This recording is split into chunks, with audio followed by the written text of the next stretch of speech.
మీరు కంగారు పడి వాళ్ళని కంగారు పెడతారు వాళ్ళు తీసుకునేవాళ్ళు కదా అట్లా తీసుకోవాలి ఏమ్మా ముందుకు రండి అన్న అదే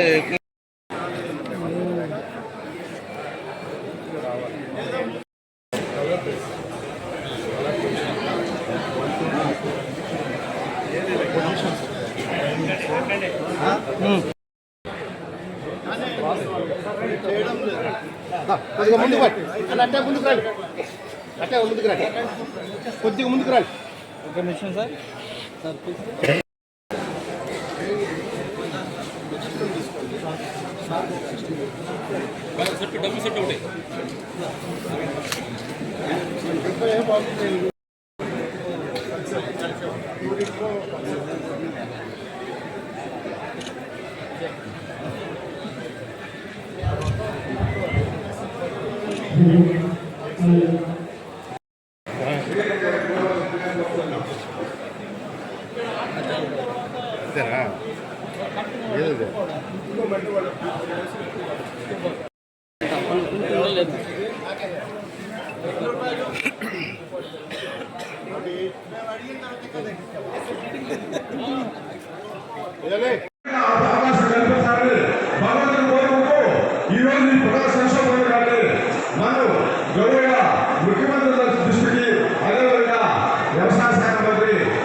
డబ్బు సెట్ ఒకటి డబ్బు సెట్ ఒకటి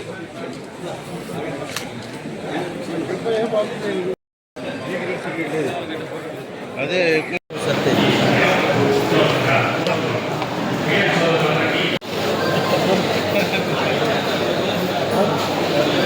దగ్గర కూడా పంపించారు.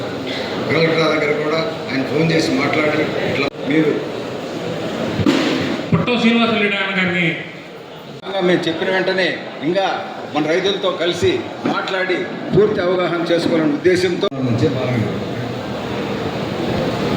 ఎందుకంటే గతంలో కూడా చూసాం చాలామందికి మనం సమస్యలు అర్జీలు ఇచ్చాం, ఎన్నోసార్లు. పొగాకు రైతు ప్రతినిధులందరూ కూడా నెల్లూరులో నన్ను కలవడం, వారందరూ కూడా కొన్ని సమస్యలు వాటికి పరిష్కారం కావాలని చెప్పి అడగడం జరిగింది. మన జిల్లాలో డీసీపల్లితో పాటు కలిగిరిలో కూడా ఈ పొగాకు వేలం సెంటర్ ఉంది. ఇవి రెండు కూడా అనాదిగా పొగాకు రైతుల యొక్క ప్రయోజనాలకి, పొగాకు రైతుల యొక్క పండించినటువంటి పంట వాళ్ళు సరైనటువంటి ధరకి అమ్ముకోవడానికి, రైతులు మరింత లాభపడడానికి ఉపయోగపడేటువంటి సెంటర్లు ఇవి. మధ్యలో అనేక సందర్భాల్లో ఒకసారి రావడం, ఒకసారి రేట్ రావడం, ఒకసారి తగ్గిపోవడం, పంట దిగుబడిలో కూడా కొన్ని వ్యత్యాసాలు రావడం, ఇలాంటివన్నీ కూడా అనేక సందర్భాల్లో వింటూ వచ్చాము. మరి ముఖ్యంగా ఈ సంవత్సరం ఈ పంట విషయంలో సరైన ధర రావడం లేదు. గత సంవత్సరంలో మంచి ధర వచ్చింది, పంట దిగుబడి పోయినసారి కన్నా ఈ దఫా ఇంకా బాగా వచ్చింది.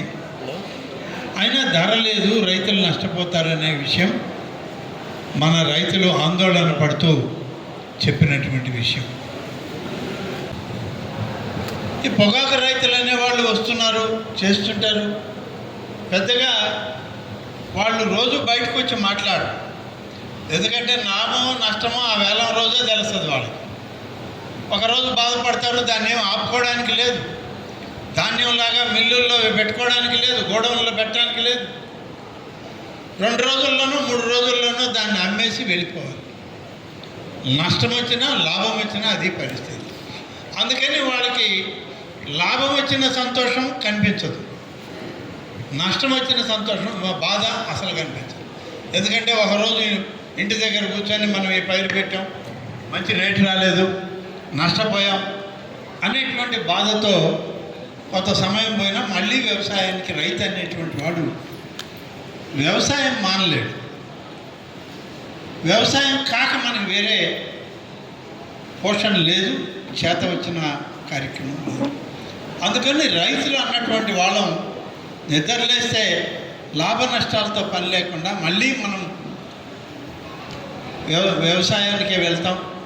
రైతులుగా మన పని అది. నష్టం వచ్చినా సరే మళ్ళీ అప్పు చేయడమో, ఆ ఉన్నదాన్ని ఖర్చు పెట్టుకోవడమో మళ్ళీ రైతులుగా చేస్తూ వస్తాం. మనం కూడా స్వయంగా తెలుసుకోవాలి, రైతులతో మాట్లాడాలి. రైతుల సమక్షానికి వెళితే మన దాని పరిష్కారానికి ప్రభుత్వం నుంచి నచ్చజెప్పి కొంతైనా సహాయం చేయగలమేమో అనే ఉద్దేశంతో ఈరోజు నిన్న మధ్యాహ్నం సాయంత్రం నాకు చెప్తే ఇవాళ పొద్దున్నే మన డీసీపల్లి ఈ టొబాకో యార్డుకి రావడం జరిగింది.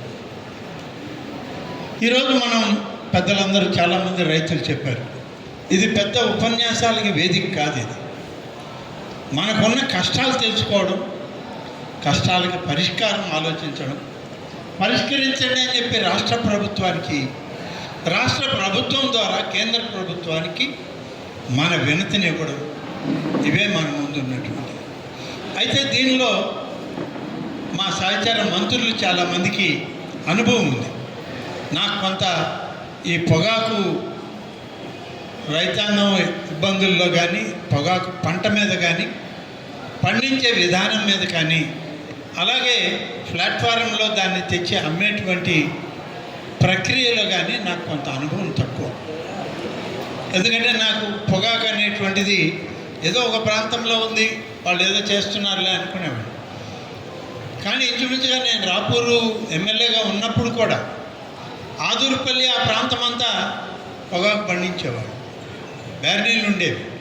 కానీ వాళ్ళు ఎప్పుడూ అంత ఆందోళన పడిన పరిస్థితులు కనపడలేదు. అప్పుడొకసారి వ్యవసాయ శాఖ మంత్రి అచ్చెన్నాయుడు గారితో మాట్లాడితే ఇటీవలే ముఖ్యమంత్రి గారి దృష్టికి తీసుకెళ్ళాము ఈ విషయం. ముఖ్యమంత్రి గారు 1-2 రోజుల్లో రైతు ప్రతినిధులతో, అధికారులతో, కంపెనీల వాళ్ళతోటి సమావేశం పెట్టి ఆ విషయాలు నాకు చెప్పండి అని చెప్పారు. అందుకని 2-3 రోజుల్లో మీటింగ్ పెడుతున్నామని అన్నారు. అప్పుడు నేను రవికుమార్ గారితో కానీ అచ్చెన్నాయుడు గారితో మాట్లాడి మా జిల్లాను కూడా దీనిలో కలపండి, మీ ఆ ప్రాంత రైతులతో పాటు మా రైతుల యొక్క విజ్ఞప్తిని కూడా వినాలి. మాకు కూడా టొబాకో సెంటర్లు ఉన్నాయి, డీసీపల్లి, కలిగిరి 2 ఉన్నాయి. ఈ రెండింటిలో దాదాపు 40-45 వేల ఎకరాల పంట వస్తుంది. దానిలో రైతులు ఉన్నారు, వాళ్ళు పండించేటువంటి పంట ఉంది. కాబట్టి మనం వీళ్ళ విషయంలో కూడా మీరు ఆలోచన చేయాల్సిన అవసరం ఉంది. మన రైతాంగానికి అవసరమైనటువంటి న్యాయం ప్రక్రియ చేయడానికి నా వంతు కృషి చేస్తాను, తప్పకుండా ప్రభుత్వం దృష్టికి తీసుకెళ్తానని చెప్పి ఈ సందర్భంగా తెలియజేస్తున్నాను. కొన్ని ఇబ్బందులు ఏదో బయట దేశాల్లో యుద్ధం వచ్చిందని, లేదా కేంద్ర ప్రభుత్వం జిఎస్టీ పెంచిందని, అలాగే ఇవాళ ప్రభుత్వాలు ఈ పొగాకు వాడకం తగ్గించాలని చెప్పారని, దీనివల్ల ఈ పొగాకు రైతులకి ఇబ్బందులు ఏర్పడుతున్నాయనేటువంటి విషయం కూడా నిన్న మాట్లాడడం జరిగింది. ఇవన్నీ సహజంగానే వస్తూ ఉంటాయి. ఏదో ఒక సంవత్సరం బాగుంటే ఇంకో సంవత్సరం తుఫాను వస్తుంది, వరద వస్తుంది, ఇంకోటి వస్తుంది, ఉప్పెన వస్తుంది, కరోనా వస్తుంది. ఇవన్నీ ఎప్పుడూ జరుగుతూనే ఉంటాయి. అట్లని చెప్పి రైతును వదిలిపెట్టే ప్రయత్నం ప్రభుత్వం అయితే చేయదు. ప్రభుత్వం తప్పకుండా రైతుకు ఆధారం ఉంటుంది, రైతుకు అండగా ఉంటుంది. ముఖ్యమంత్రి చంద్రబాబు నాయుడు గారి దృష్టికి దీన్ని అంతా కూడా తీసుకెళ్ళి మిగిలిన జిల్లాలతో పాటు మిగిలిన ప్రజాప్రతినిధులతో పాటు మేము కూడా మమేకమై మన సమస్యను పరిష్కరించడంలో తప్పకుండా చర్యలు తీసుకుంటాం. ప్రభుత్వ దృష్టికి, మంత్రుల దృష్టికి, అలాగే వ్యవసాయ శాఖ మంత్రి దృష్టికి, గౌరవ ముఖ్యమంత్రి గారి దృష్టికి తీసుకెళ్ళి ఈ సమస్యకి పరిష్కారం చేయమని చెప్పి వారిని కోరుతాం. వారు కూడా కేంద్ర ప్రభుత్వానికి ఇప్పటికే లేఖలు రాశారు. కేంద్ర ప్రభుత్వంలో ఉన్న కామర్స్ మంత్రి గారికి, కేంద్ర ప్రభుత్వంలో ఉన్నటువంటి ఆర్థిక శాఖ మంత్రి గారికి లెటర్లు రాశారు. ఇప్పటికే ఆ ప్రయత్నం జరుగుతూ ఉంది. మనం పోయి మన ఇబ్బందులు కూడా చెప్తే జరిగేటువంటి దానిలో మనకు కూడా న్యాయం జరిగే అవకాశం ఉంది. తప్పకుండా 3-4 రోజులు అక్కడే ఉండి ఆ సమావేశంలో పాల్గొని, అలాగే ఇక్కడ ఉన్నటువంటి మన ప్రతినిధులు కూడా రమ్మంటాం, వాళ్ళని కూడా తీసుకెళ్ళి సమావేశంలో ఉంచి డైరెక్ట్గా మనం కూడా మన సమస్య చెప్పే విధంగా ఏర్పాటు చేసుకుంటామని చెప్పి నేను ఈ సందర్భంగా తెలియజేస్తూ, ఆందోళన పడొద్దు. రైతులకి తోడుగా ఉండే ప్రభుత్వం ఇవాల్టి మన కూటమి ప్రభుత్వం. ఎవరో ఏదో మాట్లాడారు, వాళ్ళు ఎవరో ఏదో అన్నారని అంటే ప్రతి సానికి ఏదో ఒకటి అంటూనే ఉంటారు. వాళ్ళే అనబడలేదు, మన వాళ్ళు కూడా అంటూ ఉంటారు. కొంచెం ₹1 తగ్గిందనుకోండి, మన వాళ్ళు కూడా మనం చెప్తారు. ₹1 ఎక్కువ వచ్చిన రోజు ఈ ప్రభుత్వం వల్ల నాకు ₹1 వచ్చింది అనం. రైతుకు సహజంగా మనకున్నటువంటి లక్షణం. కాబట్టి ఎవరమైనా రైతులమే. ధాన్యం పండించేవాళ్ళు రైతే, పొగాకు పండించేవాళ్ళు రైతే, మిర్చి పండించేవాళ్ళు రైతులే. సమస్యలకు అనుగుణంగా రైతులకు తోడుగా నిలబడి